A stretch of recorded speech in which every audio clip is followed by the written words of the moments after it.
It's time to go racing once again here at the MISANO World Circuit. Marco Simoncelli, named after the late motorcycle racer. It's our first visit for the International GT Open to the Adriatic coast, the circuit that opened in 1972.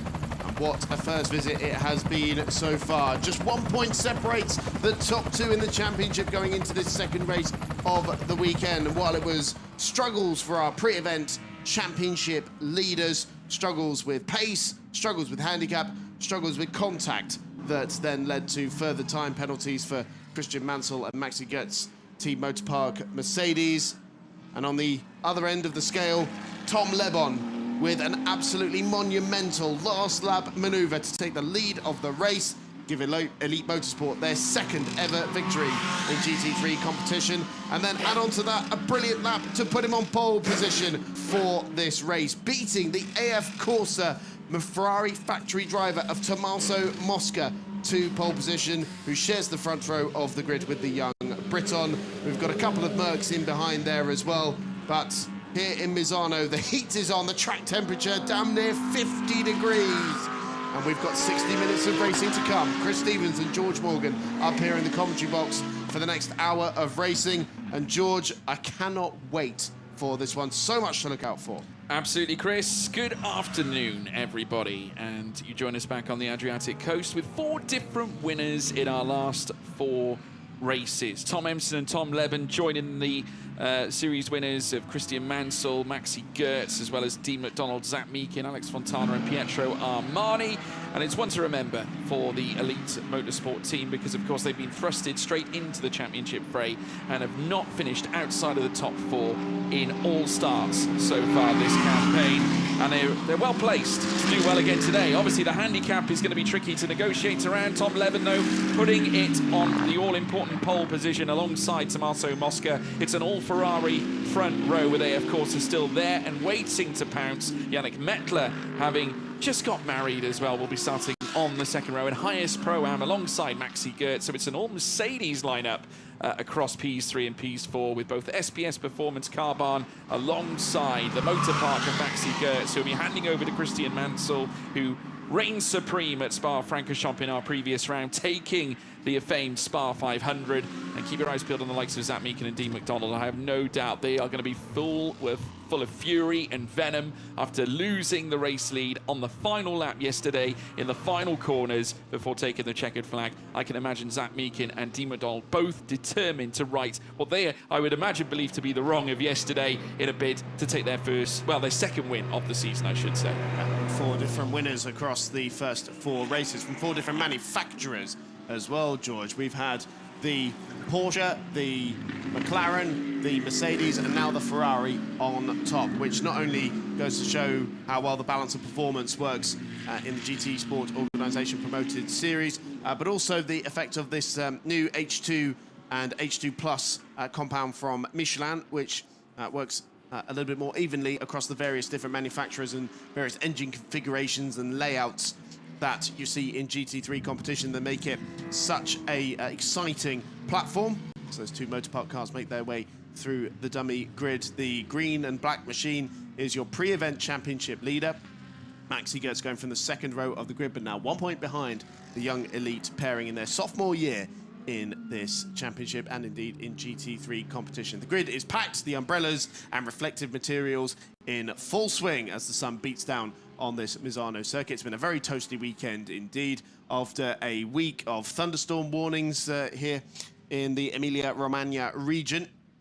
But weather improving pretty much as soon as we arrived, actually, which is always great to see. Normally it goes the opposite direction as Maxi Goetz pulls into his dummy grid position. Will be on the outside of the second row of the grid. And the Pro-Am battle, certainly one to watch out for as well. You mentioned Yannick Mettler. We've also got Alexander Fark, who took yet another Pro-Am victory yesterday, making it back-to-back for the Fark Auto Tech crew, with his stand-in bronze driver, Lucas Wolf, filling in for Alexander Schwarzer. And so that Swiss team extending its championship advantage.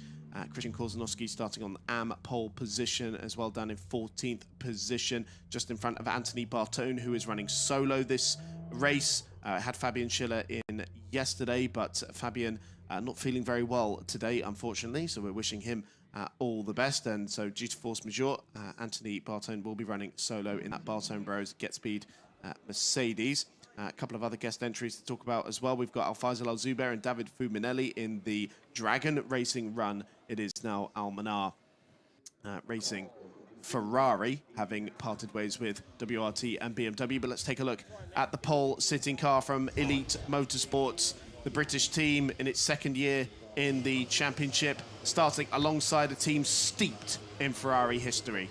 Yeah, of course, with the BRDC logo proudly stamped on the Elite Racing Ferrari, they will come across the AF Corsa Ferrari on the front row. It's an all Ferrari lineup up at the front, but here's Yannick Mettler in a Mercedes, and like we have already said, recently married, so has got plenty of celebrations to come. We'll be lining up alongside Maxi Goertz. There's Christian Mansell, just waiting. Of course, he'll be taking the car on during the driver change window, where Goertz will eventually pull in, the Mercedes factory driver, featuring just in front of Alexander Fack, who put in a truly dazzling display yesterday to very nearly plant the car on the podium. The overall podium, that is. Of course, they did come away with Pro-Am success regardless, which I'm sure meant a great deal to them. Zach Meakin, who looked ever so frustrated in Parc Ferme after having lost the lead in the final dying corners coming through Caro, and it would be Tom Leben who would get past him to take that said win as well.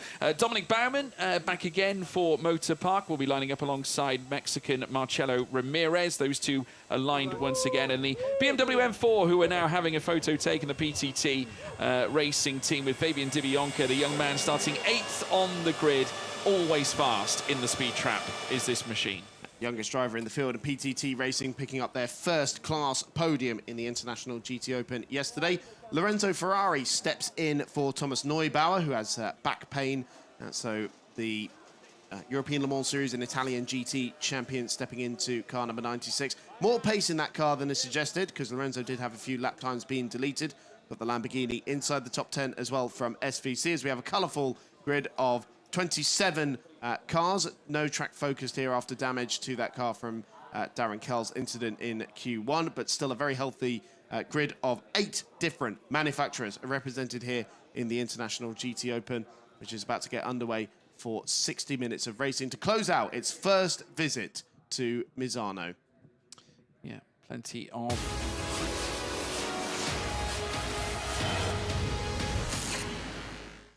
Let's take a look back at what happened yesterday. It was Dean McDonald who led the way ahead of Tom Empson in the Elite Ferrari. Carol Bausch trying to put his Olymp Ferrari into second place. The two went side by side through the first couple of corners. Plenty exploring the extremities of the racetrack as Vincent Abril went around Jim Pla, who speared off to the left on the opening lap. Christian Mansell trying to make a move on the Lamborghini of Leonardo Moncini. Attempt number 2 didn't go so well. Mansell copped a 10-second time penalty for that incident. Zach Meakin climbed aboard the race-leading 33 machine as Alexander Fack made moves on Pietro Armani, who struggled in the ZRS Porsche. Last lap changed for 3rd position with a small mistake from Alexander Fack, opening up the door for Fabi Schiller to go through. But this was the moment. Tom Leben hunted down Zach Meakin, put the young Brit under pressure, and took a stunning last lap victory, a second for he and Tom Empson and for the Elite crew. So this is what it's done to the championship then. Elite Motorsports, Tom Leben and Tom Empson now lead the way, 57 points, 1 clear of Maxi Goertz and Christian Mansell after only finishing 9th yesterday with that 10-second time penalty. Dean McDonald and Zach Meakin close in as well, 20 points back, with Fontana and Armani in 4th position. All 4 of our race winners so far this season represented in the top 4 in the championship, and it's only going to get hotter out there.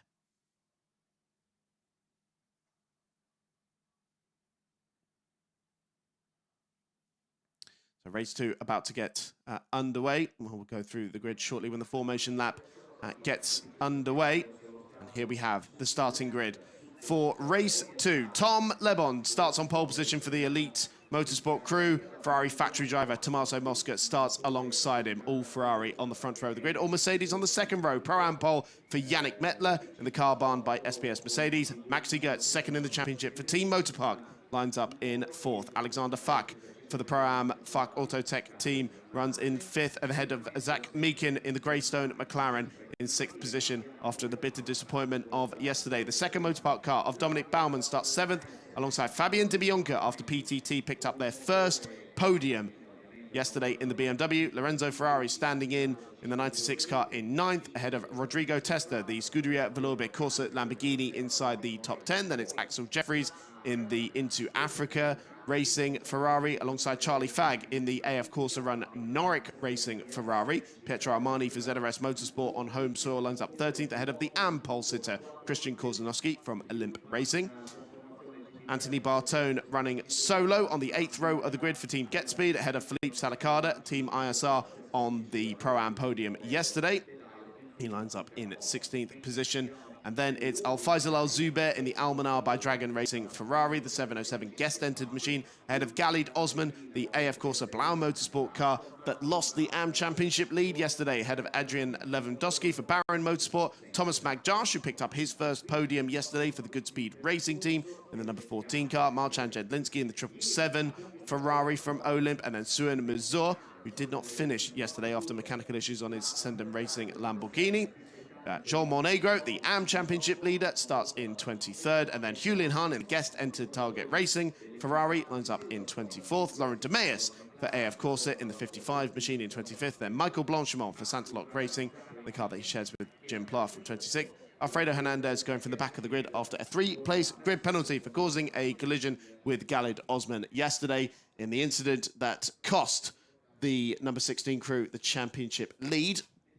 As the grid is cleared, only the solo mechanics left to stay with their drivers as we get ready for the second race of the weekend. Two Ferraris lining up at the front of the grid. This is a big moment for Elite Motorsport here, George. Yeah, absolutely. I think if they can achieve back-to-back success, obviously the big concerns will be centered around the actual handicaps. I mean, we've got quite a few that have been distributed across the realm of this, group of cars that we've got, littered across the start-finish straight at Misano. I mean, if you're the likes of Motorpark, you're going to be nursing that 10-second handicap that the likes of Mansell and Gertz are going to have to deal with. Aside from that, it's 20 seconds for the likes of AF Corsa, Marcello Han and Galid Osman.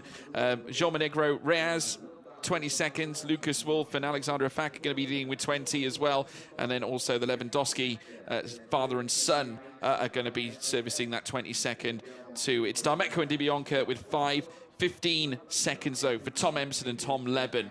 Obviously, harking back to the win yesterday. Excellent job on their part. But obviously, if they really want to cause a stir in this championship and help their position and aid their advantage at the sharp end of things, if they can take a victory here, I would argue in a field such as this, with circumstances such as this, 15 seconds can be negatable. It's going to be very tough for them, especially because the car alongside them is not carrying handicap, nor is the 33 McLaren of Zach Meakin that could well be out for redemption yesterday. Excuse me, it is taking handicap, but only 5 seconds, so 10 less than the elite car.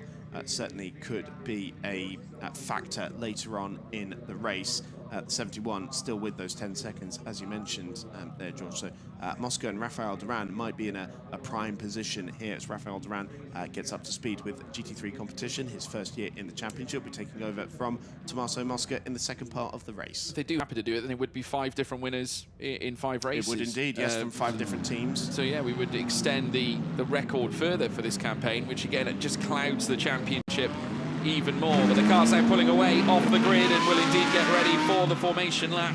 The 2 Ferraris right up at the front, leading the 2 Mercedes lying in wait in the second row of the grid. And further back, we then have the McLaren of Zach Meakin aligned with Dominic Baumann. Of course, the conditions have not changed one iota through the course of this weekend. Of course, we had the rainfall in the initial stages of free practice. That has not reappeared at all during the course of the actual races so far this weekend. We've enjoyed a nice clear sky with sunshine across the Adriatic so far. not just overall honours up for grabs here in the Pro-Am Championship. Alexander Fuck now leads by 10 points to Charles Bateman, who is not here this weekend. The Blackthorn crew running in the Road to Le Mans support race this week, so they're over in La Sarthe. The drop score system will level that out later in the season, but the Fark Autotech crew running very strong in that championship, and indeed in the AM Championship with Joel Monegro in the sister number 12 car, now leading that particular championship. 4 points clear of the Lewandowski father and son combination from Baron Motorsports. AF Courses, Galid Osman and Marcello Hahn falling down to third in the standings after contact denying them a finish yesterday.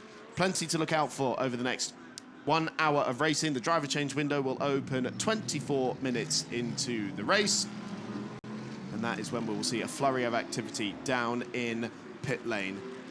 All Ferrari up at the front of the field, all Mercedes on the second row of the grid as we take a look inside the Elite Motorsport garage. Penny for their thoughts after victory yesterday. A standout result and a monumental day for the Cheshire-based crew and Eddie Ives' squad that now goes toe-to-toe with the de facto Ferrari team in GT racing. What a moment for Tom Lebon as he leads the field around. Rafael Duran waiting to take over from Tommaso Mosca in the second part of the race. 2x2 formation down the start-finish straight. The yellow Ferrari of Elite Motorsport from Tom Lebon on the right-hand side as we look at it. We're racing for the second time this weekend, and already dramas at the rear of the field. But Tommaso Mosca going for the whole shot into the first corner around the outside. The Ferrari factory driver getting squeezed out in the end. Tom Lebon standing his ground and still leads out of turn 2. But in hot pursuit is Mosca, the Italian, on home soil, still challenging. Dramas for the Motorpark car. It looked like the Maxi Götz had drama at the front right puncture, potentially smoke coming out of that car. Still Tom Lebon who leads the way out of turn 6. But already so much has happened, George. We're only 6 corners into the race. Yeah, Ferrari was rear-ended. I'm not sure whether it was a tap in the rear as the start did take place, but nonetheless, Maxi Götz in peril, under pressure, and he is in a fleet of trouble. Look at the tyre rubbing against the bodywork. That is definitely going to lead to a puncture and a problem for the Motorpark team that won the Spa 500 in our last round. But what a start so far for Tom Lebon. Free fall for Maxi Götz as the Scuderia Villor, but of course the Lamborghini gets through as well. No harm, no foul for those mainstay runners up at the front. Mosca was squirming all over the back of Lebon, but Lebon fully denying any attempt for the AF Corsa machine to make their way through, as now we see Zach Meakin aligned now with the Ferrari just in front. Still more places being lost here for Maxi Götz. This is a miserable start for the Motorpark team as they now fly down through towards the next sequence of rights in the final sector. A look up the inside now from a sister AF Corsa car as it's wheel-to-wheel between Baumann and Meckler as they come to the final corner, and out Alexander Fack into this, and through goes Fack up a spot. And now on the back of his class rival, and Baumann even on the grass trying to get around that Porsche, and Lorenzo Ferrari looking to make up yet more places. He made up 3 on the opening lap, down to 6th position, and make that now 5th as he goes around the outside of Baumann, and now goes to the inside of Fack. Unbelievable. Lorenzo Ferrari storming through the field in that number 96 car. He's up into 4th place now. A little bit of argy-bargy to get it done, but great stuff as we ride on board here with Rodrigo Testa to the inside at turn 4. I think that was Charlie Fagg to his left-hand side. No, it's Zach Meakin in the Greystone McLaren that he just has to yield to going through the double right-hander and subsequently into the left at turn 6. That leads them on to this straight. Now pounces to the inside. Doesn't quite manage to get that move done in the end. He has got Charlie Flagg just behind him, and then Fabien DiBianca in close proximity as well. Those 2 cars battling for Pro-Am position, 3rd and 4th up for grabs there. Now the Motorpark car seems to have stopped smoking for now, but is that because it's done more damage to the rear tyre, with Baumann now trying to retake those places? Goes past Ferrari and Fuck through on the Ferrari as well. This is unbelievable. They're going at it like it's a 10-minute sprint, not a 60-minute sprint. Outrageous stuff. Back to the wide outside, goes off the circuit, through goes Ferrari indeed. Lorenzo Ferrari now past Alexander Fack and will now pole position in P5, but it's still got Dominic Baumann for company. Zach Meekin just in front now of the FAC Auto Tech car, so he makes the move also by extension. And now it's the turn of Rodrigo Testa, who we're riding on board with right now in the Scuderia Valour Corsa team that had their own fair share of bad luck after coming toe-to-toe with Christian Mansell in yesterday's race. Side by side now, in comes Zach Meekin. Little bit of contact there with Lorenzo Ferrari, but Meekin finds his way through, and Alexander FAC, made his way through. It looks like there may have been a little bit of contact, and Lorenzo Ferrari around, coming in towards turn 3. It was too good to be true, wasn't it, for Lorenzo Ferrari, the way it was going there. So Ferrari round in the 96 car. That's the highest we've seen that car all season long, really, tumbling down the timing order now. And it gives us a brief moment of pause after a very hectic opening start 4 to minutes to this race. God, they don't give up, do they? Goodness me. Right, Tom Lebon still has Tommaso Mosca for very close company. Only 0.3 of a second between them. It's 2.2 back to the Pro-Am leader, Yannick Mettler, who has Dominic Baumann just behind him, and then Zach Meekin and Alexander FAC. But this is what we were talking about, the top 2 in this race, and Mosca is not letting Lebon rest at all. He may have not been able to get the jump on him at the start of the race. That doesn't mean he's just going to settle for second here. Remember, that 51 car is unhandicapped in this race, and it has not been the start to the season that Tommaso Mosca and Rafael Duran were looking for. Certainly not the kind of start that AF Corsa were looking for, who have been championship contenders over the past couple of seasons. And indeed, Mosca was a year ago with Carl Bennett sharing the car with him. I would expect the front 2 to certainly do the man on the stint leading into the driver change window as well, though I must say Tom Empson has been very quick as well all weekend. So they come down through towards turn 1 once more. Fastest lap of the race for Dominic Baumann, 1:33.984. He's been tying up with Yannick Mettler since the start of this race, and they currently run liners third in 3 and 4 at the moment. It was a purple middle sector that led to that fastest lap for Dominic Baumann, but personal best littered across the board as the ISR Audi just had a little peak there. I believe that was on Anthony Bartone further down, who's actually running solo now, as obviously owing to Fabian Schiller's ill health coming into today. So he's taken some time out and not competing in this race this time. But great to see him back through this weekend, of course, giving a gargantuan show for us yesterday, as now we see some nose-to-tail stuff yet again.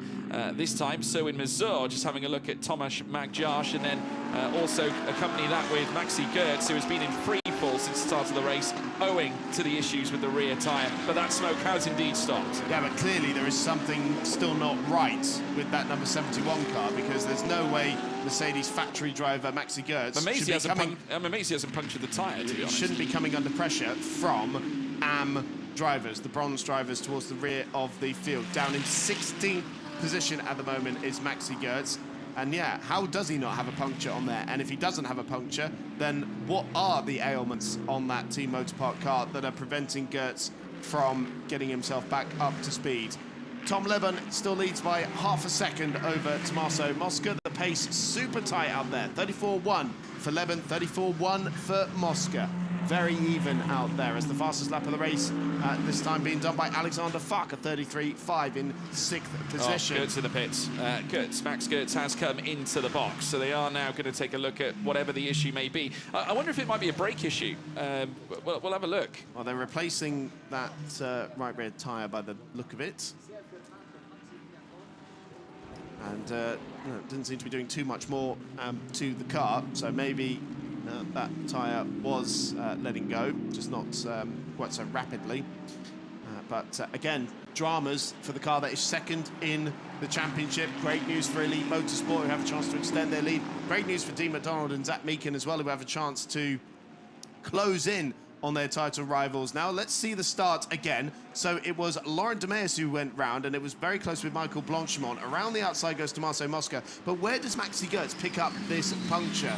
We're on board here with Rodrigo Testa, and Lorenzo Ferrari is the car in front of us, and it is... no, he's already got the puncture at this point. I was looking at Baumann thinking that was after turn 2. I think it was after turn 2. It must be contact at turn 1 or 2. I can only imagine that is the case, but obviously we saw the smoke billowing off the car, and it was in free fall. You just see their fleeting, losing places all over the place. Alexander FAC has delivered yet another clinic here. He's just gone purple inside the first sector as well. on the last lap and just set a personal best by equal measure. There was Lorenzo Ferrari spinning round, coming out of turn 2 through turn 3. SVC also in the heat of battle. It was actually contact with the FAC Autotech car of Alexander Fack that led to that moment, so they might actually get punished for that by the stewards. Well, it did rather... the team manager has been asked to report to race control as well. It's a bit of a touring car manoeuvre, that one, wasn't it, really, from Alexander Fack? So bug draft. That car already taking 20 seconds of handicap, and so an additional time penalty really would muddy the water for FAC Autotech, but a healthy lead in the Pro-Am Championship, as we mentioned, as we ride on board with Pietro Armani, who is in 11th position now. He's got the AM leader right in front of him, Christian Korzanowski. Armani trying to put that ZRS car back into the top 10. Our winners from Portimao, remember, in the car that he shares with Alex Fontana, making his way onto the back straight. And also celebrating their recent GT Cup Europe success as well. Back-to-back race wins so far this week. Well, this weekend, covering both races that we've had here at Misano. So it's been a welcome return to Italy for ZRS.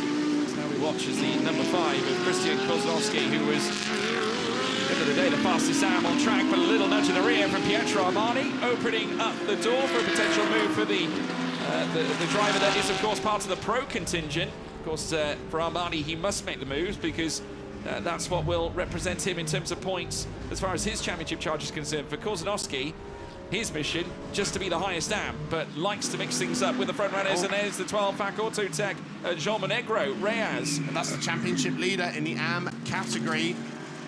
Just been able to keep it out of the gravel by the looks of it, but Monegro at the side of the road rather than on the racetrack. Let's see if we can see what happened. Oh, a loop round out of turn 3, and did just dip the front left Michelin into the gravel, I think, but that's a significant moment for the driver that has won back-to-back in the AM category in the last 2 races.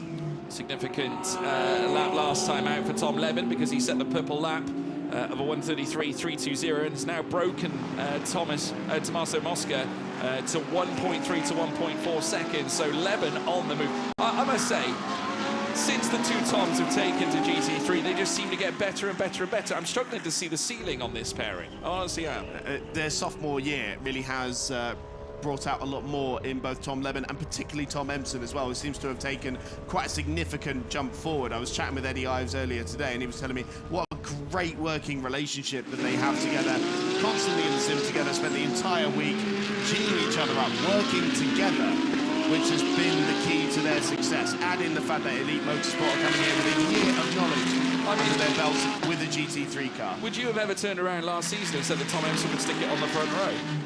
Exactly. It was a really surprising moment, and no disrespect to Tom Empson as well. We know he can be a very rapid driver. There's a bit of debris either coming off when the cars are being run over on the curbing there, but certainly the Toms doing very well and leading Tommy Mosca as well as it stands. Yes, and it's growing, incidentally. The gap was 1.2, it's 1.3 now, and despite the personal best from Tommaso Mosca the last time out, 0.003 of a second was the difference between Leben and Mosca over that last lap, in favour of Tom Leben, might I add, and that was a personal best for Tommaso Mosca. So credit to Leben, Elite Ferrari, definitely finding the answers here at Misano, and they're really enjoying their time. And equally, they're going to be going to a track that they also favour in Hungaroring the next time around, because that was the location of where they would take their first race win in GT3 12 months ago. So only about 4 months or so after they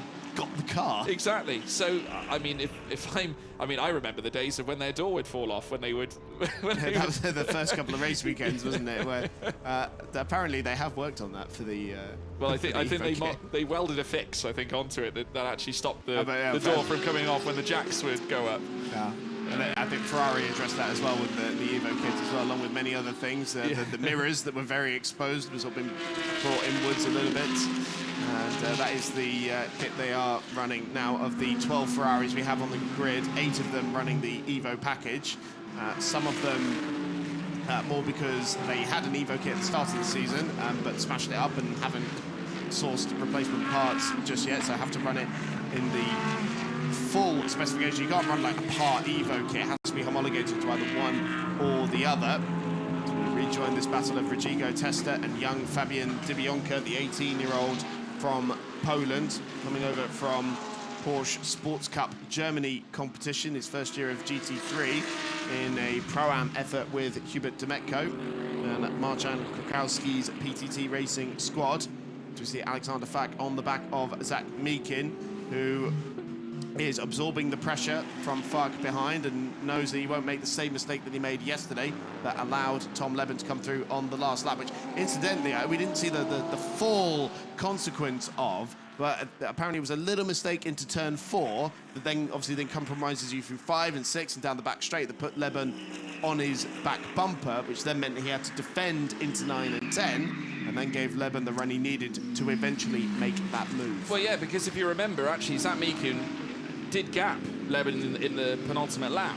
Actually, it grew down to 6/10. Bear in mind, it was like 3 or 4 before. So you actually stuck 2 tenths on him the lap prior. So we thought at that point that Zach Meakin had found his mojo in that stint, and then of course tried to defend the place. Change position there between Dybionka and Testa for 7th position. Yeah, up in the 7th place. That means that Testa in pro class now drops down to P8. Of course, his concerns are the overall. Dybionka is still with work to do, though, because Alexander Fak is 4.8 seconds, nearly 5 up the road. So if he wants to cause a stir inside Pro-Am class to move into Pro-Am second, he's going to have to put the work in place to try and close that. But in a BMW that is exceptionally fast in a straight line, because in terms of the speed trap, it is the fastest machine out there. And we saw some of that work back at Spa as well. But equally, yesterday, they were fastest in the speed trap in race 1 alike. There's Yannick Meckler now making his way down through towards Quetzal corner with Dominic Baumann just in behind. Here comes the Fak Auto Tech of Alexandra Fak all over the tail of Zach Meakin. I really do like this driver for the Fak Auto Tech team. He has been absolutely sensational, and Misano has definitely been his playground from what we witnessed yesterday. And if anyone can keep Fabian Schiller in behind, they are well worthy of their credentials as a racing driver, in my view. Yeah, the Fak team, well known for its Carrera Cup and Super Cup exploits, with Alexander Fak himself, with he and Schwarzer coming in from GT Masters. Schwarzer not here this weekend. It's Lucas Wolf who steps in, the driver who helped Jean Monegro to the Spa 500 win in the AM category a few weeks ago. This Swift squad having a very strong first campaign here in GT Open. Rodrigo Testa in the SVC Lamborghini, the sole pro Lamborghini, as we wait for Temerario availability to increase, hopefully in 2027. So still the 5.2 litre V10 in the Huracan that we have here in the GT Open. Inside the top 10 is your AM class leader, Christian Korczanowski, just ahead of Pietro Armani and Alfaisal Al-Zubair, 3.7 behind them. Alfaisal, oh, that was a big moment there for Christian Korczanowski, getting very sideways out of turn 3.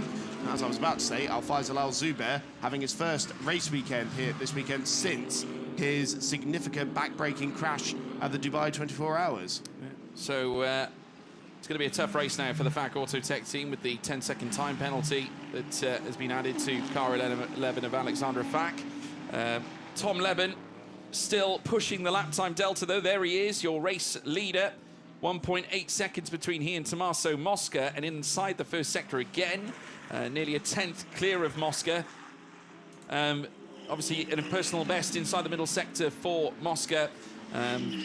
Sort of trying to counteract the gains that Leben has made inside the first sector. So Mosca really trying to sort of rein the time in a little bit and try and stop the development of the gulf that separates the two drivers, both in Ferraris.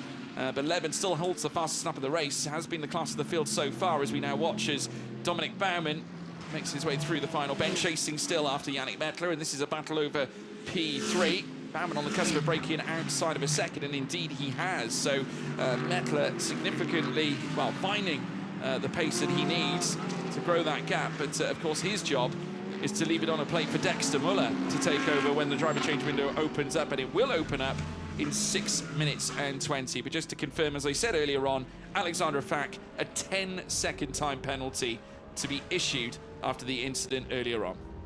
And that's in addition to 20 seconds of handicap as well, but the penalty must be served after the race. As we take a look at Al Faisal Al Zubair's very smart looking white Dragon Racing run Ferrari of Almanar Racing.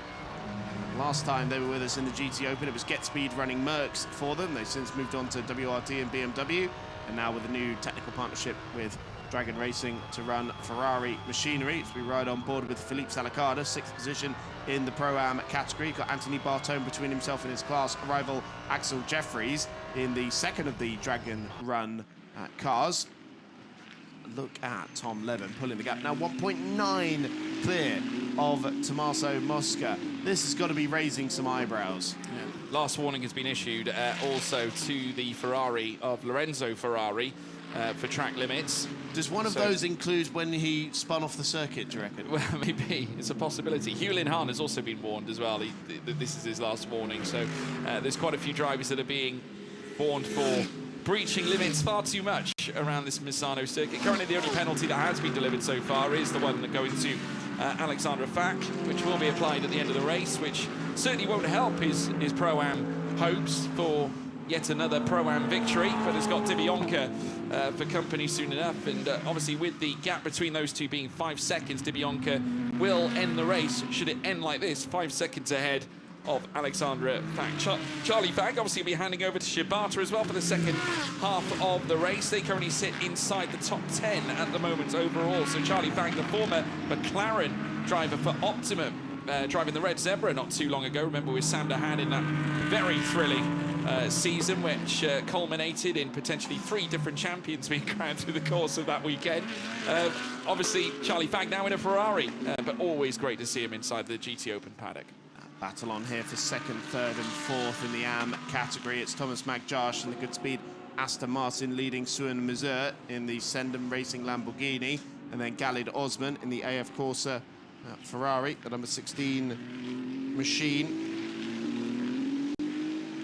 Line astern at the moment, and only 9/10 of a second separating them. We've got the first track limits time penalty coming in, and it does go to Michael Blanchimont of Santoloc Racing, down in 22nd place overall. Congratulations, Michael. Bartone's also been issued with the last warning as well, so you know that it doesn't end there. This wasn't an issue yesterday, I felt like. Not this early in the race, anyway. It actually came in the second half, if I remember correctly. With the same drivers? Yeah. Oh, that explains everything. Well, you know, it's roles reversed. But if you look at it, actually, at the start of this race, as opposed to having all the action towards the end of yesterday's race, we've now had all the action at the start. But my guess is we're going to see it ignite once again when the the driver change window comes around. There's Anthony Bartone on his last warning for track limit excursions. He, of course, flying solo for this particular race with Fabian Schiller under force majeure, unable to take part into today's race after featuring in yesterday's race one, where they were fighting tooth and nail to clamber onto the 3rd step of the podium, trying to take down Alexandra Fack, who very nearly stopped them from making it happen. It wasn't until his little mistake coming through the Quetcher corner that actually saw him forfeit that placing, and therefore Schiller was able to move up inside the top 3 and featuring back onto the podium. But Levin still out in front, 133.716. Again, faster by 100th is now Michael Blanchimont up the inside of the number 14, Thomas Magjarsh. Galid Osman, I do apologise. And Adrian Lewandowski has moved into this fight as well. So it's Suan Mazur now 2nd in AM, then Osman. So that means Thomas Magjarsh has lost 2 places on this lap so far in the AM category. He's about to lose a 3rd if Lewandowski can move through on the inside. Magjarsh, who picked up his first podium in the AM category yesterday in the car that he shares with Piotr Vera. Through on the inside goes Lewandowski, multiple race winner so far this season. And now 2nd in the championship. Oh, but we're running way wide through turn 13 and allowing the Aston Martin to go straight back through. Obviously had his own moments actually in qualifying this morning, which didn't go to plan. Actually did venture into the gravel, which obviously led to a stoppage for a brief moment during qualifying, and even yesterday they had their own moments as well back then, and very nearly having a major one again. This is the moment. So a wide moment from Magjarsh that opens up the door for Mazur. And then with the run onto the straight, the Blau car manages to go through. Galid Osman strong on the left foot here, potentially. So it goes through into turn 8, and Lewandowski getting his nose chopped off there by the good speed Aston Martin. And, another moment here for Laurent de Meus that's gone very high speed into the gravel out of turn 3. Does he just stop the barriers? No. Did nose into the barriers there. And poor Laurent de Meus, he's having a bit of bad luck lately. He had a puncture in the middle of Eau Rouge in the Spa 500-kilometre race in our previous round. So yellow flags out at, sorry, it's turn 13, actually, not turn 3, where de Meus has ended up. No wonder he was coming in with a bit of speed, because that is an incredibly fast part of the racetrack. And de Meus's car in the gravel, in the barriers. Yeah.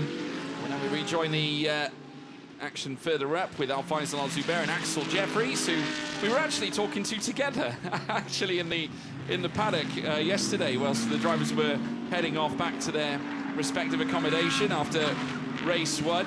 Know each other relatively well, and I'm sure Axel Jeffries, despite them being relative comrades as representing the Dragon Racing crew that are in the garages, I'm sure that Axel is still going to do his damnedest to try and show Alphonse Zuber a bit of a battle. As now we rejoin the Team ISR Audi team as well, further back with Philippe Salicada all over the back of Anthony Bardone as well. Again, ISR Audi have been so unlucky so far this season. It hasn't necessarily gone to plan. Had big high hopes over the Pro-Am Championship this campaign. Have got quite a high levy of experience to the Czech outfit. Driver change window is open, and the pit lane is open for business. So Michael Blanchimont and Marcin Jedlinski are the first to come into the pits.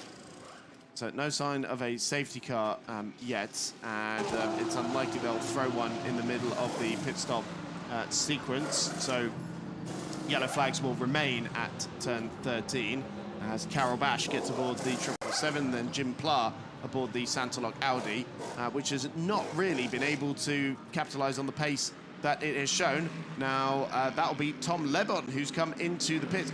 Interesting call there. They've brought Tom Lebon in early at the first time of asking and allowed Tommaso Mosca to come in to carry on in clean air. He was about 2 seconds clear of the AF Corsa Ferrari, but of course they know that this car's going to be stationary for an additional 15 seconds, while Mosca and Duran, they know they're going to jump them in that pit stop sequence. Yeah, and you wonder whether maybe they're factoring in the advantages of clear air and trying to avoid the traffic that have already stopped as such. So maybe this is a smart call from the Elite Racing Ferrari team. And Tom Empson, certainly no slouch. I mean, if you can put it on the front row in qualifying yesterday, there's no reason why he can't ferry in the strong lap times this time. Absolutely. We got David Fuminelli hopping in on his return to the International GT Open, of course, regularly contending in Pro-Am class over the previous years, as now we witness the Axel Jeffries car now trying to deal with Anthony Bardone. The Lewandowski car slightly astray there, but up on the jacks nonetheless. Then they're going to have to get it on the tray and move it back in. Yeah. Because you can't operate on the car while it's... Well, it looks like they were taking the tyres off there. Then they had it onto the jacks. Yeah, well, they might be in trouble for that. It's not the... maybe I'm misremembering the regulations. I know Race Control, I'm a massive fan of it. Now, we just saw Tom Lebon come past us in the pit lane. He is crucially ahead of the Greystone McLaren there, I think we saw. So that's critical. Maybe Tom Empson now, as opposed to Lebon. Yes, sorry, Tom Empson ahead of Dean McDonald, it will be. We'll get confirmation here. There is the Elite Ferrari, and yes, ahead of the Greystone. So, wow, they have turned that car around very quickly indeed. I hope they did serve the handicap correctly, because I will admit I hadn't noted the gap between himself and Meakin, although of course that 33 car did have 5 seconds of its own, so it was a 10-second difference between the two cars. And so if he had 10 seconds on Meakin before he brought it into pit lane, then yeah, that'll be why he's still ahead of the Greystone, as Fabian Di Bianca brings it into pit lane. So we now have Leonardo Moncini aboard the 63 Lamborghini, and it looks like he's getting that Huracan up to speed a little bit quicker than maybe Dean McDonald is. Yeah, I think so. Darmetco now jumping into the M4 BMW, as now we witness Christian Mansell getting ready to hop into the car with his Monaco special helmet that he was unable to utilise during his single-seater days. He thought to himself, I'm going to utilise it this weekend. it hasn't brought him much luck, has it? Not really, no. Contact yesterday, contact today. I think he might bin it. But technically, he after wasn't in the car for the first stint, so we can't blame that. But he was in the car yesterday when he was in the car for that. Yes, he was in the car for that. No, it's not brought him the best of luck, and so there is Tom Empson leading the way. Hubert Darmetko about to come out onto the circuit there as well, and going to be very close here to our leading trio, so to speak. Mosca and Baumann continue on, as do Fark and Mettler and Fag, the pros in their Pro-Am cars, as you would expect. So Darmetko coming out behind Leonardo Moncini there. Alex Fontana just behind them as well, as that was the race leader going around Darmetko there. So he's about to put a lap on these three cars, but he's not going to close in on them quite so quickly. It was a beautifully timed stop for Elite Racing. I think I can see why they've done it now, because they're 40.3 behind Thomas McJosh, so they've got plenty of clean air. And Tom Empson could just be given free rein to push. At this point, as now Dexter Muller hops in place of Yannick Mettler. Oh, no, but that doesn't look good, though, George. An overheating Mercedes there, and Yannick isn't in a huge hurry to get out of the car, and the fire extinguisher on standby there as well. So that looks more mechanical than strategy. I thought it was slightly early, him coming in, because the driver change period still continues for another 6 minutes and 40, and I thought that's a very early entry into the pits. Anthony Bartone will not be hopping out of the car because he is doing the whole stint today.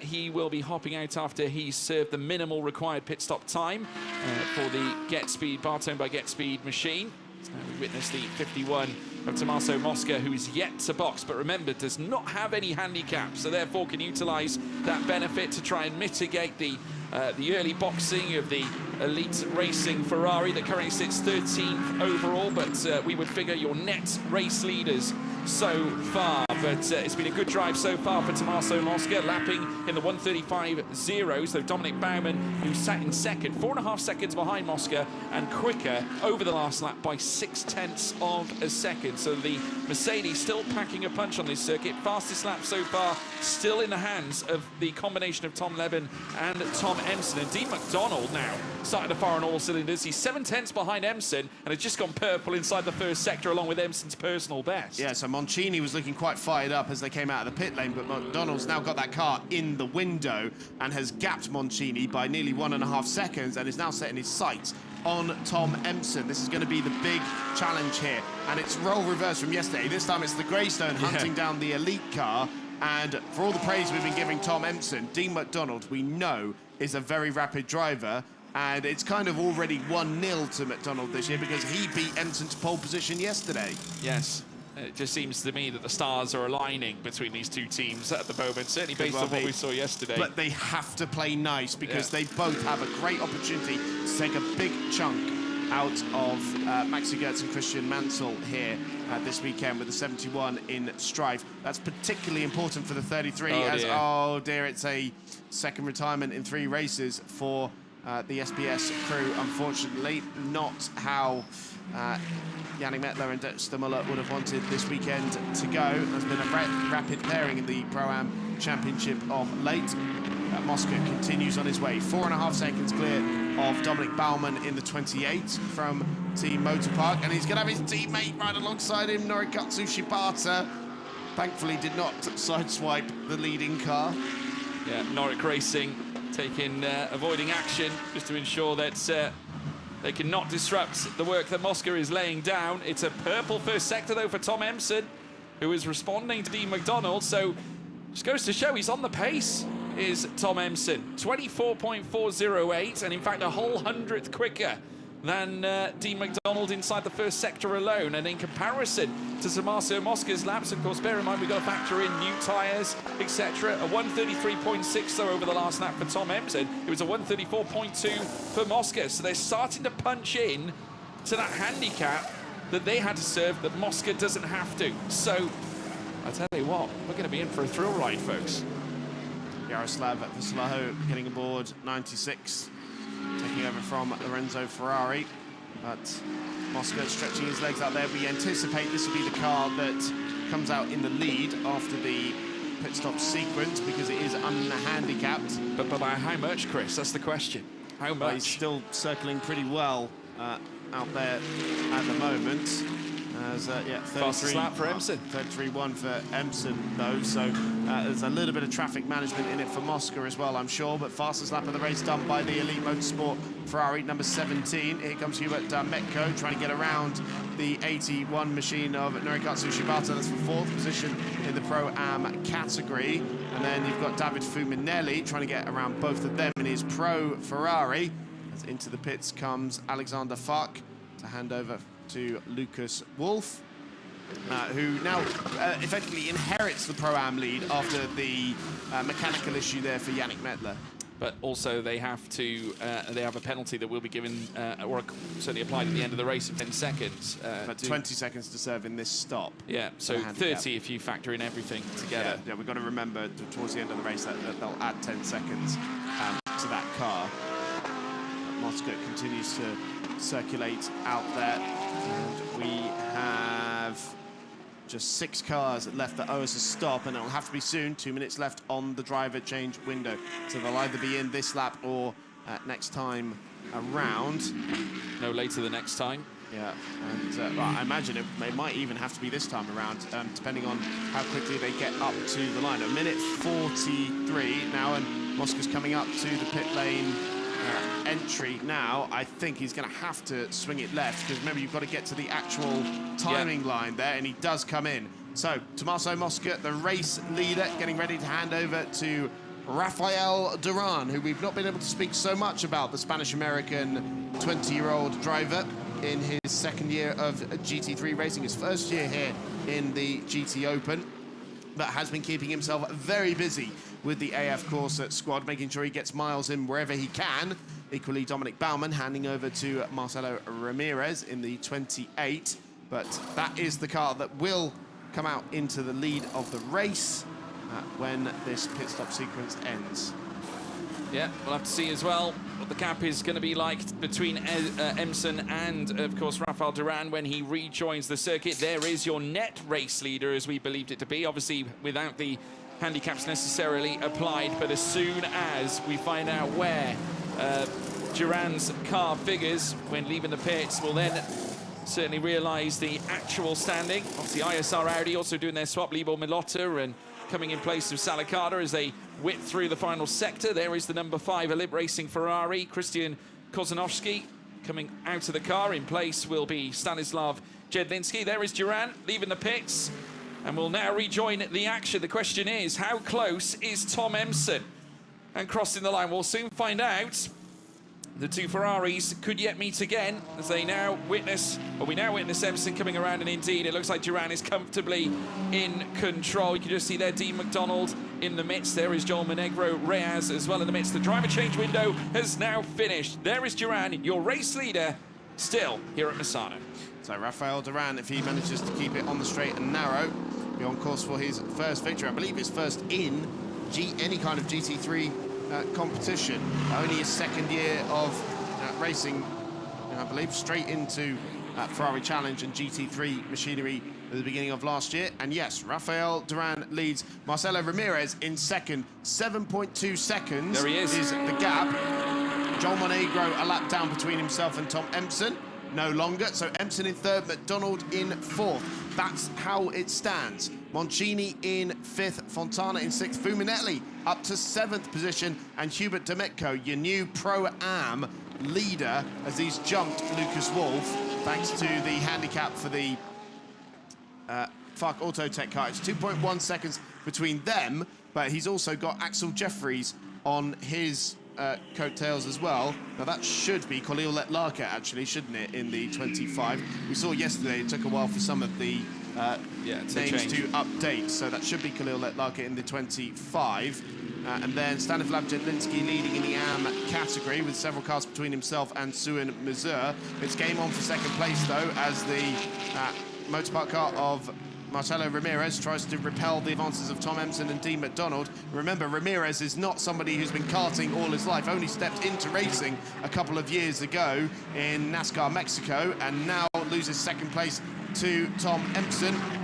And around the outside coming D. McDonald there as well, but getting his nose cut off there by Ramirez, and McDonald will want to make short work of this. He doesn't want to let Emson get too far up the road, and so McDonald now into turn 4 takes third position away and is going to try and get onto the back of Tom Emson then. So now the pressure is on Rafael Duran as well, because it's 5.8 seconds between himself and Tom Emson, and we know the elite car has been in very fine form. And dare I say the gap was 7 seconds between Duran and P2's Marcelo Ramirez as Duran left the pits. Well, it's now 5.8. So Duran has in fact lost quite a little bit of time. So whether he's impacted by traffic as well, his side, and maybe that's a contributing factor. Now Emson has got the clean air. He can now focus on Duran. Let's take a look at the moment. Okay, so this is Noric Racing's Shibata. That's Norikazu Shibata, currently 17th in the timing screen.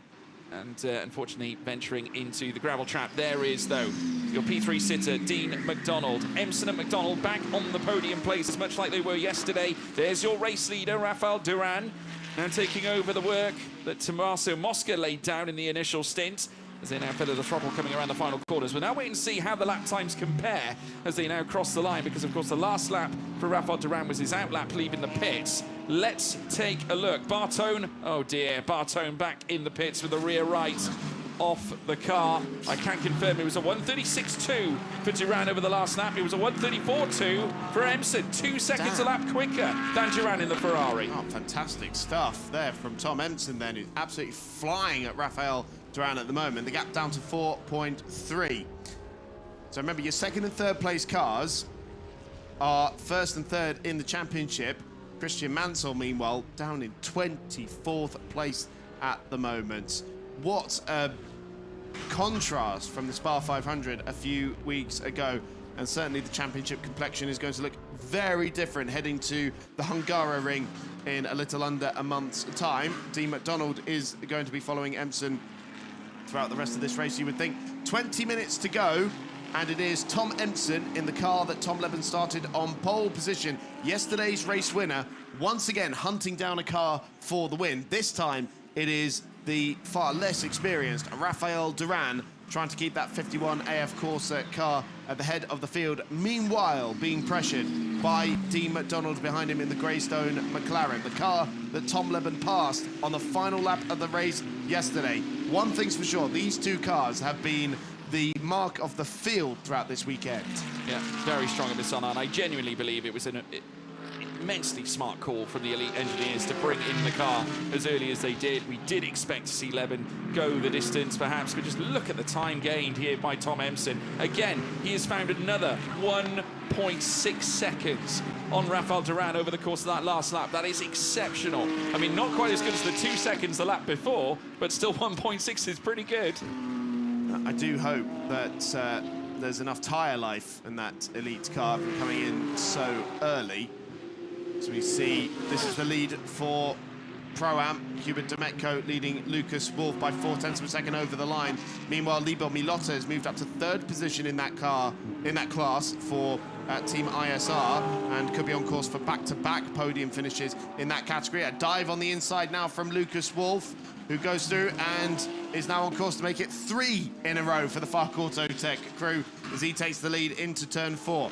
And meanwhile, Suin Mazur has taken over the lead in the AM category for the Sendam Racing team. They're in absolute dreamland of Fark Auto Tech in the Pro-Am Championship right now. What a weekend they've had. I mean, it was nearly enough that they nearly scooped up the overall podium place of B3 up until Schiller brought it to an untimely end. But still, nonetheless, they were Pro-Am winners yesterday, looking set to take, well, they may not actually, because we've got to remember the 10-second penalty that's got to be applied at the end of the race as well.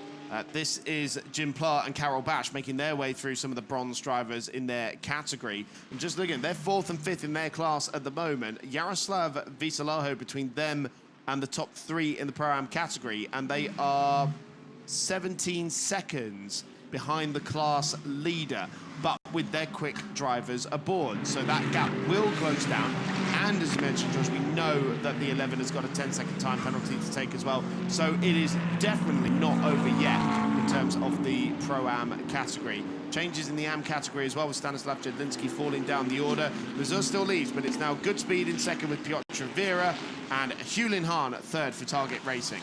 Tom Emerson's found another 1.4 on Rafael Duran into the last lap. The gap now 1.1 seconds, and he's now coming into view of Rafael Duran now. It's going to be very close and personal. Dean McDonald also party to this too. Line astern, Duran, Emerson and McDonald near enough. Emerson looking to return the car as it was on pole position, front of the grid. He's looking to restore that position once again for the Elite Racing Ferrari. They've been all elite here at Misano this weekend, and McDonald looking to turn it around from what we saw yesterday. Zach Meakin with the victory ripped away from him after the exploits of Tom Leben, his expertise behind the wheel. He brought it in after a grand initial stint here at the start of this race, keeping a very fast Tommaso Mosca at bay. Well, now it's Emerson's turn to take down Mosca's teammate Rafael Duran. There is Ramirez, and he has got actually Leonardo Moncini for company as well very soon, because he's currently down in 5th place and lapping a 1:34.673, but an untidy venture through the next sequence, and Alex Fontana will eat him for breakfast if he's not careful. Yeah, maybe it'll be Fontana chasing Ramirez in a moment, actually, as he's putting the Lamborghini under big pressure. Ferrari, McLaren, Mercedes, Lamborghini and Porsche all represented inside the top 6 as it stands, making their way through turns 1 and 2. Fontana in the wheel tracks of Moncini. A bit more experience on one side than the other. Moncini, the Lamborghini Junior, will go to the shootout at the end of the season, but it's nose to tail for the lead of the race now. The gap has been eradicated by Tom Emerson. They're coming up on some lap traffic as well, which could complicate matters. But Tom Emerson now on the back of Rafael Duran. AF Corsa versus Elite Motorsport once again. And remember that Tom Emerson has had to overcome a 15-second handicap in order to close down this lead. And he goes to the outside. He's got to be careful here, because if he opens up the door too much, Dean McDonald will try and go through, but he lines up Rafael Duran out of turn 10. And don't forget, they've got the manual car in front of him, but Duran is closing the door. This is just like what Tom Leben tried to do yesterday to pass Zach Meakin for the lead of the race on the final lap. The top 3 absolutely nose to tail coming into the fastest point on the racetrack. They break down into the Curva del Carro now. Duran defends. You've got a feeling that this is when rather than if, as Emerson runs it ever so slightly wide. McDonald incentivized by that. Both of those guys going for a second victory of the season here. To come out of the final corner, Alfredo Hernandez balking up the race leader there ever so slightly. They complete lap number 27. And here comes Emerson now for the lead, being helped out there by the back marker. And Tom Emerson goes through into the lead of the race. McDonald follows him through into second. And now it's down to them to duke it out for the lead in the remaining 14 minutes. Yeah, they got the Olymp Ferrari as well, that being driven by Stanislav Jedlinski. So pretty much a similar position as they were behind the Mercedes last time at the Grupo Prom. And look at that, Emerson getting a better run than Dean McDonald on Jedlinski, though I must say Dean McDonald did a great job of swiftly moving on by the Olymp Ferrari 296. 5-second time penalty to be added to the race time of car 14. That is now confirmed on your timing screen, folks. That's Piotr Vera in the Aston Martin who's going to receive that. Second in AM class right now, and has got Hulin Hahn for company, who will profit off the back of that and will receive second place should they finish like this. Yellow flags at turns 7 and 8, George. What's that about? That's just behind the race leaders, but we're going to see again the moment that Tom Emerson took the lead. Rafael Duran a bit compromised by Alfredo Hernandez. He goes through into turn 1, and then McDonald following him through there as well. So Duran holding on to 3rd position for now. It could well still be their first podium of the season, but the applause from Elite Motorsport. Oh no, dramas for the car that would have inherited the win in Pro-Am, as PTT is now into the pit lane. Meanwhile, Ramirez has got Moncini and Fontana for very close company. Moncini to the inside at turn 14. Fontana could take both of them here. Well, he's certainly got past Ramirez. He didn't quite manage to get Moncini there. He's actually got some damage to the left rear corner by the looks of it on that SVC car, but that is Moncini up to 4th. Fontana in 5th position now. They're 4 seconds behind Rafael Duran for a spot on the podium. Very nearly a through goes Fontana moment. You could have managed to capitalise on this. Car stopped at turn 7 side. we're hearing, but I'm trying to see which one it is. Meanwhile, Christian Mansell has brought the 71 into the pits. I think they're going to retire that motorpark car. What a dismal day. They've been plagued with it, haven't they? It's been a tough weekend for them, to be quite honest with you. I mean, they had their own fair share of issues yesterday. Mansell receiving the penalty after the collision with the SVC Lamborghini. So let's see if we can... that's Jim the Pla. Santalock, yeah. Jim Pla stopped at the side of the road, so that's one of the cars that was charging up the order in the Pro-Am category. This is great news for VAC Autotech. Every single competitor that is closing or trying to close them down are receiving issues at the moment. And just look at the gap between Milotta and Wolf, because there's Veselajo is in between them as well. So it's 15 or so seconds, 16 seconds nearly between Wolf and Milotta. So it's going to be all eyes on Carol Bash to see if he can close down that gap enough to try and inherit the win for Olymp. Because he's coming through he's only 3 seconds. It's a lot to do though, Chris, in 12 minutes. But he's only got to find 5 of those seconds. Yes, true. Lucas Wolf's got a 10-second time penalty. But with traffic. Well, yeah, we'll see. He's got to get round Veselajo and Milotta first of all, but one of those moves will be relatively easy. Carol Bash, one of the fastest drivers in the field, and Veselajo, much less experienced. Oh, another one bites the dust. This time, Khalil Letlarka in the Dragon racing car. No, he's got it going. There's life left in the Dragon yet. Yes, it's breathing fire once more. Right, now we've lost so many people here. I'm starting to lose track here, and they're dropping like flies out there, and I'm sure the heat has got a little something to do with it. Bartone, Mansell, Darmetko, we've lost Dexter Muller as well. Lots of Mercedes have gone, actually. That's 3 Mercedes cars that have just been dispatched through the course of this race. So this is what happened to Khalil Letlarka, a little spin out of turn 3 by the looks of it. We saw a similar incident yesterday. It's still game on for the lead, though. McDonald is not letting Emson out of his sight. 4 tenths separate them. Yeah, absolutely right. Well, here are your race leaders, Tom Emson, Dean McDonald. But also, how's he going to overtake him if there's yellow flags at every corner because all these cars are dropping like flies? Absolutely. Turns 7 and 8 alight with yellow flags at the moment, which if you remember, that's Quercia Corner, which is actually one of the best overtaking zones on the circuit, aside from Caro at the end of the long back straight. So he's got to try. He's either got to be brave into Curva del Caro or try and get him into the first corner. Fontana still on the back of Moncini here, and might get a little bit of assistance from the Alfredo Hernandez Grupo Prom Mercedes potentially, as the leaders also getting caught up in traffic here with Marcelo Hahn in the 5th place car in the AM category, the Blau car right in front of Tom Emson and compromising him a little bit. Both the Ferrari and the McLaren using turbocharged power. It's the V6 in the Ferrari versus the V8 in the Macca, and it's McDonald who gets a little bit more compromised by the traffic that time around. That's opened up the gap massively for Emson. And a significant point in the championship as well, because no driver so far has taken more than 1 overall victory so far this season. Tom Emson could become, as well as Tom Leben, the first team to take 2 wins this campaign. Obviously McDonald with 1 as well. There goes, that's Jim Pla walking away from the Santalock Audi. Goodness me. I mean, that is why the yellow flags are raised at turns 7 and 8, obviously, hence why Quercia Corner you won't be able to overtake to that segment of circuit. Yeah, yellow flags being covered, covering that one off. Obviously, race control deemed that to be acceptable. Look how much the gap opened up. 1.2 seconds between the top 2 now. Has Fontana finally got his man here? Moncini compromised by the traffic out of turn 3. And yes, Fontana's up into 4th place now. So lovely job done there. And he's only 4 seconds behind Rafael Duran. And last time around was a second quicker, despite getting that move done. The race leader now getting compromised by traffic as he goes around Letlarka, and now Lewandowski in front of him as well. You cannot take anything for granted in this race. No, you can't. I mean, anything can happen now. Dean McDonald looking to swiftly move past Khalil Letlarka as well, and does so swiftly past the Dragon Racing Ferrari.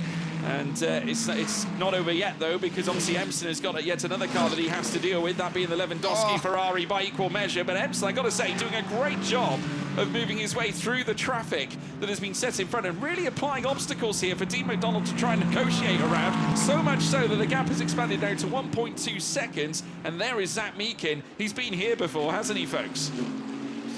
Well, this time McDonald is on the attack against the elite car. That might need a little bit of help from the traffic to end like this. So, just to confirm, the Audi will be remaining to the right-hand, so to the left-hand side. Obviously, they're requesting race control that the drivers move to the right-hand side to avoid the inside. I mean, the right-hand side is the optimal line anyway, as Dean McDonald makes his way through. But that's effectively a permanent yellow flag zone now for the remainder of the race. So a Melco hairpin of sorts, and that eliminates a key overtaking opportunity. Listening into the radio there on the Elite Motorsports garage. 1.7 now with... Tom's really made advantage of that traffic, hasn't he? He's used it to perfection. I mean, he's swiftly made his way past the likes of Lewandowski, for example, leaving it on a plate then for McDonald to deal with. He did the same with Khalil Alet-Larker as well at the same time. I mean, this is just a well-managed performance here by Tom Emson so far. And Dean McDonald is no slouch, folks, because we all know a stern McLaren representative, an immense driver of sorts. Certainly he represented the pro class and has had his own fair share of extraordinary performances in the International GT Open as well alike. We're taking a look at the 51 as well of Rafael Duran. Karel Bash is through into second place in the Pro-Am category and is at 16 or so seconds, maybe that's 17 seconds behind the class leader. He's got 2 seconds up to Veselo in front of him, but he's got to find 7 seconds in the remaining 6 minutes of this race. That's going to be quite a tall order because Lucas Wolff is a very rapid bronze driver, so Fark Autotech might just get away with that 10-second time penalty. And Veselaho, of course, no slouch either. He's actually just registered a personal best in his own right for 134.380. Traffic now for Rafael Duran to try and deal with, but equal measure. Alex Fontana looking to take full advantage, and this is for a podium here because they're battling over P3, and Fontana, who I think had a better run, they've now got to try and thread past this Blau Motorsport machine this time around. A better line for Rafael Duran, might be able to counter out Fontana. No! Fontana through and into third, but now the charge coming down through towards Caro. Has that Ferrari got anything in a straight line? He will certainly not be able to counteract Fontana's efforts, who now holds the fastest lap of the race, by the way. Either side of the plough car going into turn 9 and 10. It's like a Hackett moment coming up the top of... extraordinary effort from Alex Fontana there, and well played by Rafael Duran as well. Who's kept his nose clean. It was Schumacher and Hakkinen, wasn't it, in Spa-Francorchamps at the top leading up through towards Les Cops, but they had to thread and go aside a lapped car. And very much the same effect on show here. Well, ZRS Motorsport will add a podium finish in the GT Open to their 2 wins in GT Cup for this weekend. And again, crucial championship points for them because after the engine issue that expired their car at the Spa 500-kilometre race, they've been on the back foot in the championship as well. Yeah, so this is really key. Look, the top 3 are all the cars that needed to score big here this weekend, aren't they? Yeah, and it means the end of end of individual cars, 4 individual cars receiving 1 win apiece. That run is going to come to an end. We're not likely going to get a 5th different winner here, folks. For the first time, a driver will take multiple race wins this season, and in fact this will be the first team potentially to take back-to-back wins this season in Tom Emson and Tom Leben. Of course, here in this campaign of the International GT Open, and an almighty chance here for Elite to register themselves in a comfortable position at the top of the championship. It's not very often we see a team win both races in one weekend. The last time we saw that was Garage 59's Tom Flevin and Marvin Kirchhofer in Hockenheim. Before, it was 3 years before that since the last time it happened, which was Nick Moss and Joe Osborne for Optimum Motorsport. Very rare indeed to see that. A, because we have success handicaps, but B, because it's just so dang competitive out here. You can pick a winner out of any one of this lot, and Tom Emson has done a remarkable job to repel the advances of Dean McDonald so far. But I wouldn't write off Dean here. We were saying that about Zach Meakin yesterday, weren't we? So you know, it's not over till it's over. And it could still be multiple wins. It could be the first car to take multiple wins this season as well in Dean McDonald and Zach Meakin. Yes. Because, of course... Oh, no, that's the race leader. That's Yeah. the race leader in the AM category. So Goodspeed now inherit the lead on track.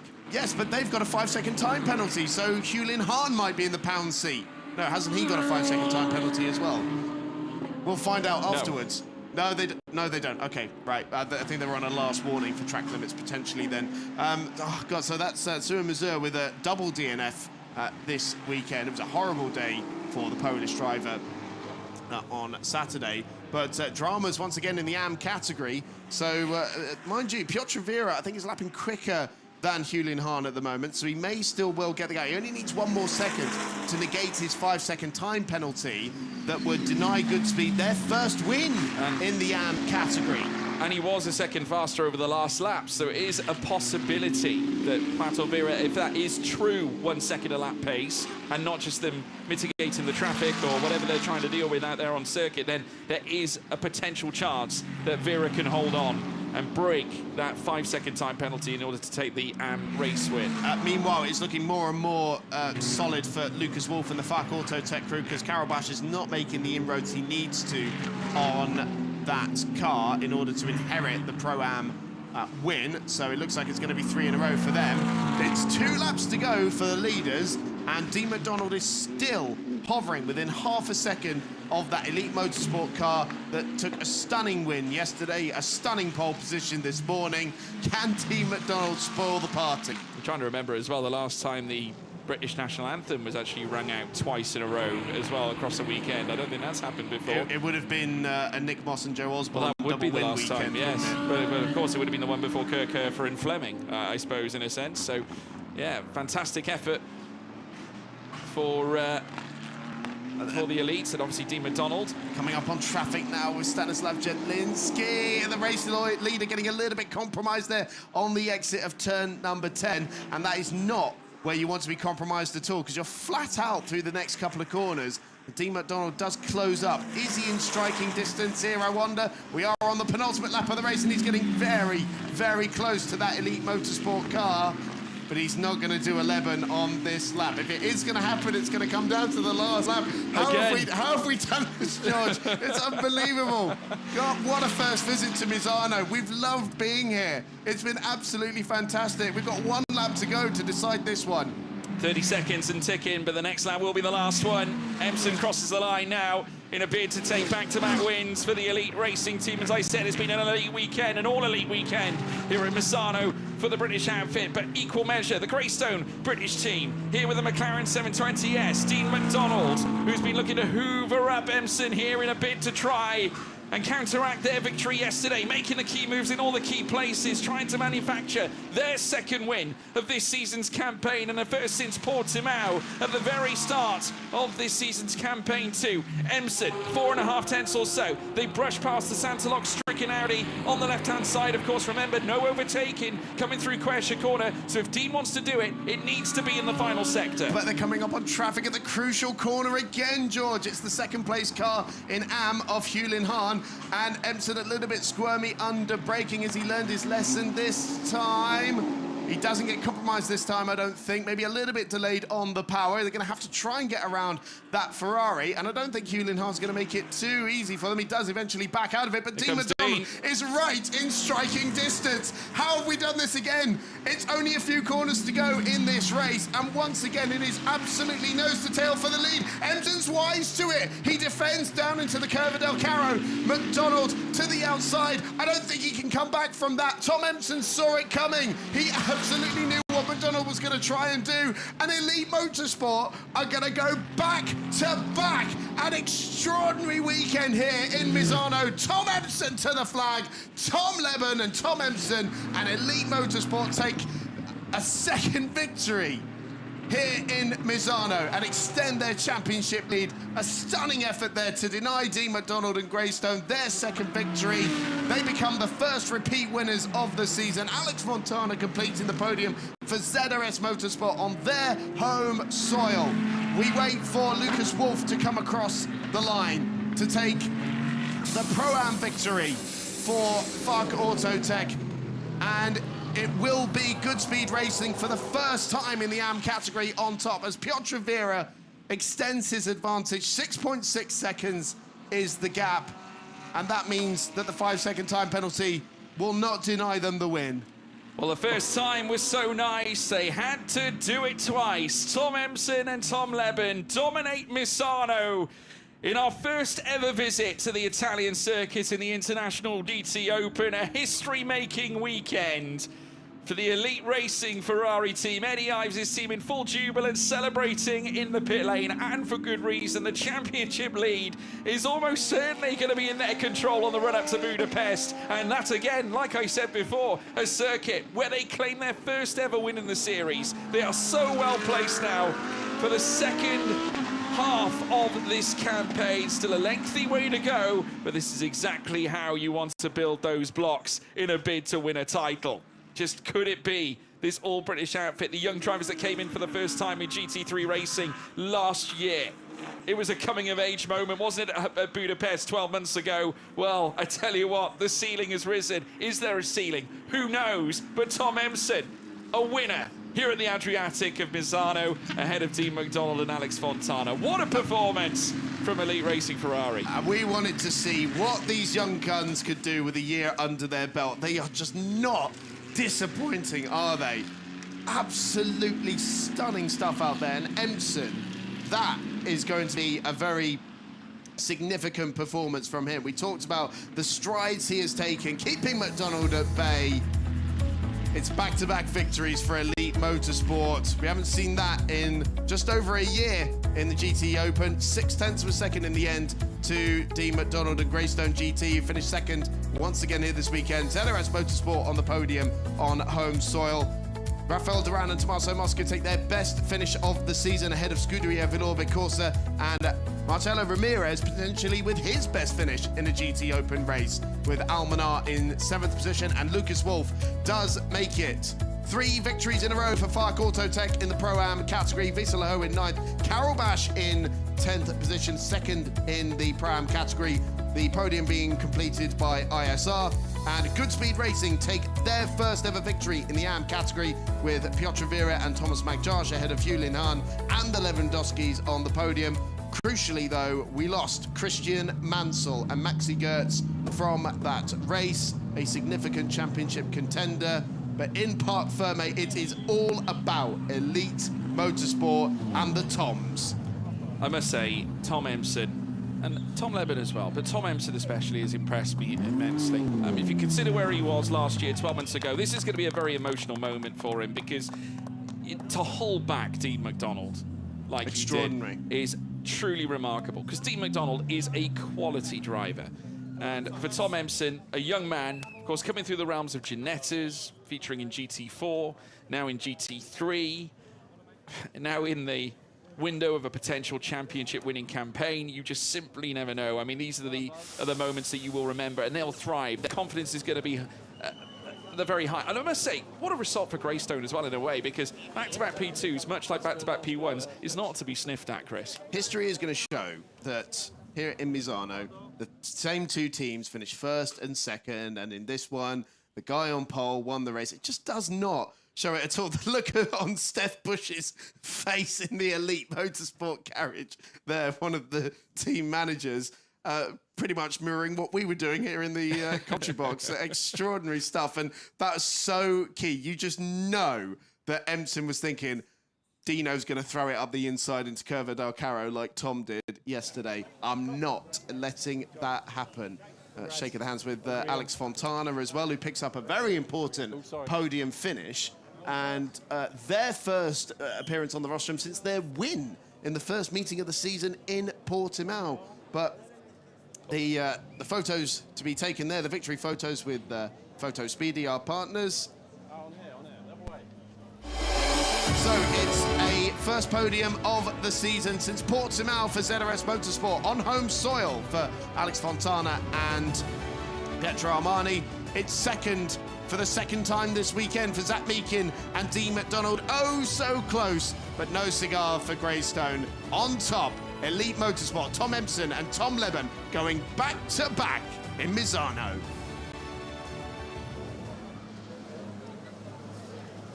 Tom and Tom.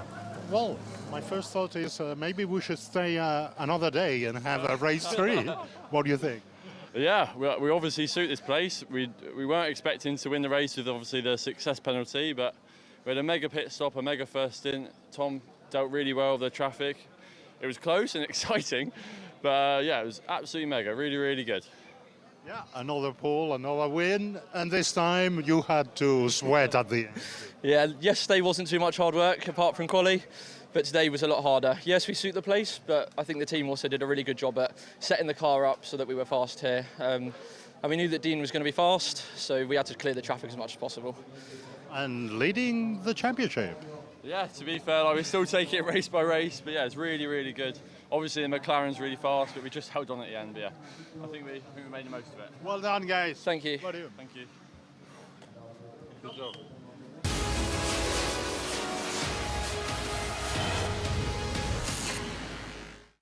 An extraordinary 60 minutes of racing in Misano kicked off before the lights even went out at the rear of the field. But it was Tommaso Mosca trying to challenge Tom Leben into turn 1.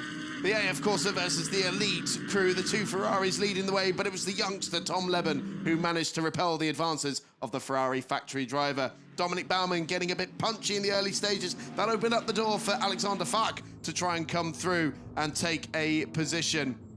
Squabbles further down the field. Things got a bit punchy further down as Alexander Fak spun round Lorenzo Ferrari's number 96 car. He picked up a 10-second time penalty for that. Dramas for the Pro-Am leader, SPS Racing, out with a mechanical issue. Mosca led the way after Leben came into the pits, handing over to Rafael Duran. It's the car that would lead after the pit stop window. It's Tom Empson carved his way through, passing Marcelo Ramirez and then hunting down Rafael Duran, closely followed by Dean McDonald's Greystone McLaren.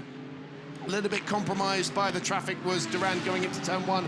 That allowed Empson and McDonald to go through and to duke it out amongst themselves. Pietro Armani making his move for the podium places, getting past Leonardo Moncini's SVC Lamborghini. And then the eventual move for third came going around the outside of 2 cars as they split the AF Corsa AM car from Blau Motorsport behind them. Tom Empson repelling the advances of Dean McDonald on the final lap to go back-to-back here in Misano.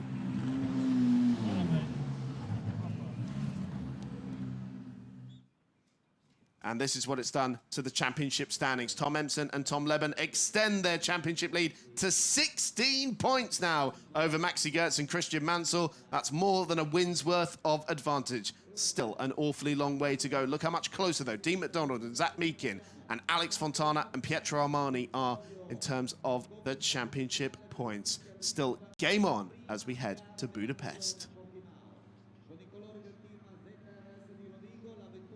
So we will go to the podium, and Alex Fontana and Pietro Armani will be very pleased with how this weekend will have turned out, following on for their 5th place finish yesterday.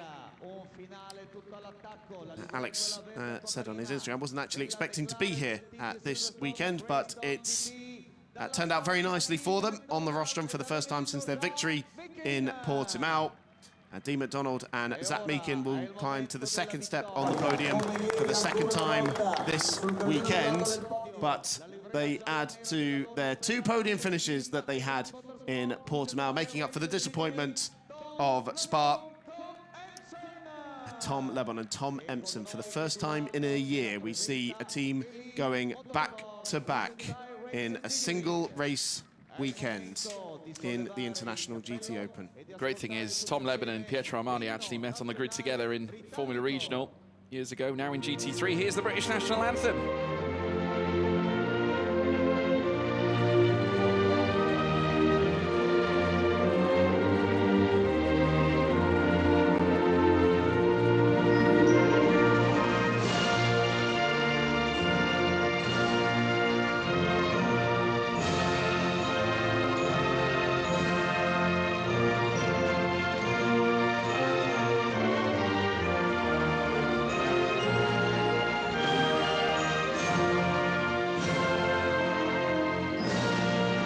Grande applauso al podio.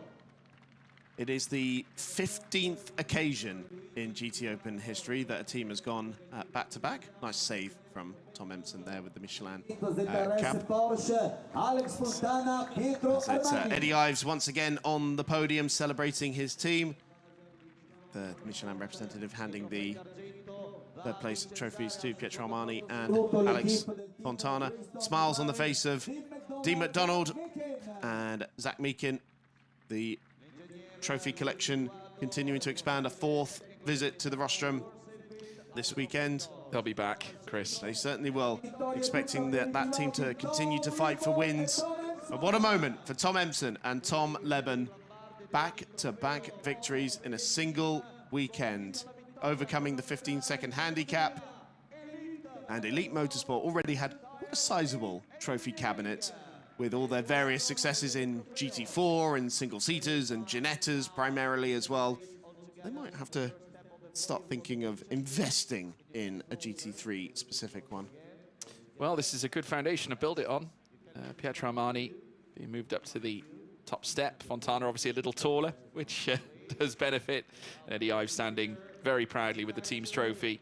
But your winners, Tom Leben, Tom Empson, and they can now spray the champagne with no fear of their overalls, given the fact that now this concludes their race weekend here at Misano, and one that will be long remembered by Elite Ferrari. And what a complexion this leaves us with heading into the next round of the championship when we go to Budapest for the next time around. And Pro-Am next. And well done, Lucas Wolf, bringing the car home. And Alexander Fak Autotech, winners once again, much like Elite Racing Ferrari, back-to-back winners in Pro-Am.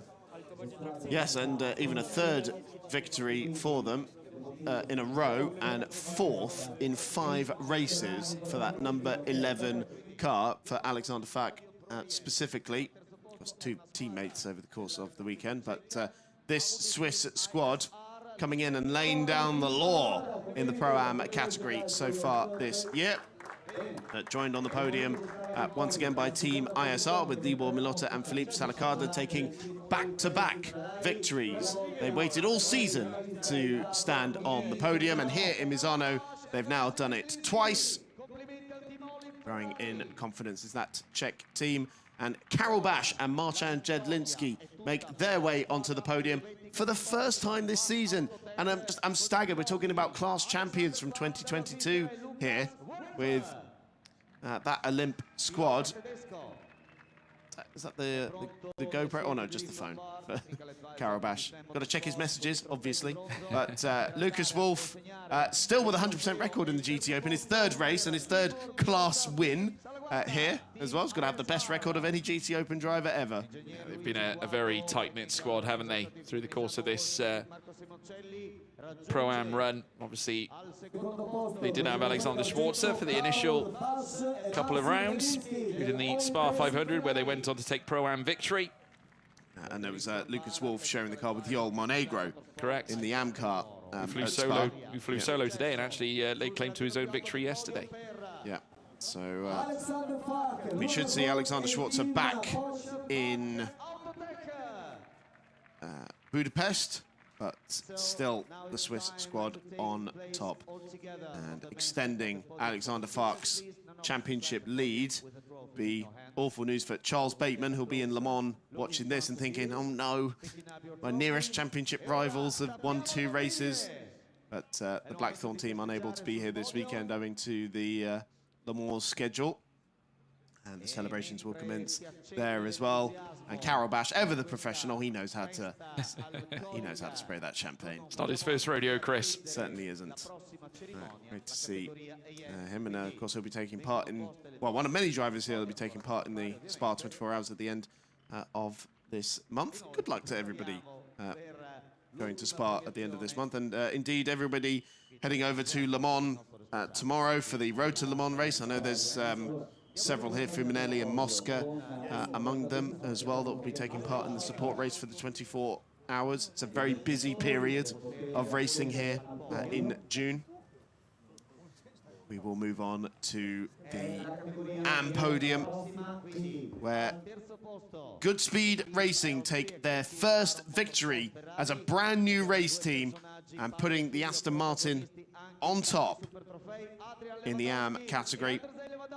Third position, though, going to the Lewandowskis, the father-son combination of Andre and Adrian, which takes its 5th podium finish in as many races. They haven't finished outside of the top 3 all season long. Julian Hahn in the guest-entered Target Racing car in second, but Piotr Vera and Thomas Magjarz taking their first class victory in the International GT Open for the Polish squad. I can't recall the last time an Aston Martin landed a class victory in the International GT Open. Blackthorn in Portimao, but yeah, they won Pro-Am. In Pro-Am, yes. Yes. Yes. Before that, the last Aston Martin class win was in 2021. 2021, yeah. With, yeah. TF I knew it was Sport. before 2022. But, It's been a while. It had been a while.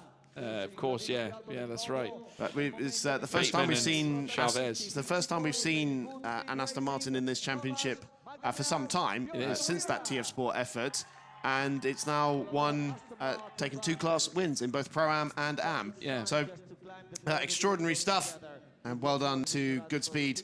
Their first victory as their first year as a proper, well-oiled race team, a team that had its roots back in 2023, but only did a couple of races with us, and Piotr Vera and Dan Arrow being a key component in that one, but now firing on all cylinders and moving up in the AM Championship.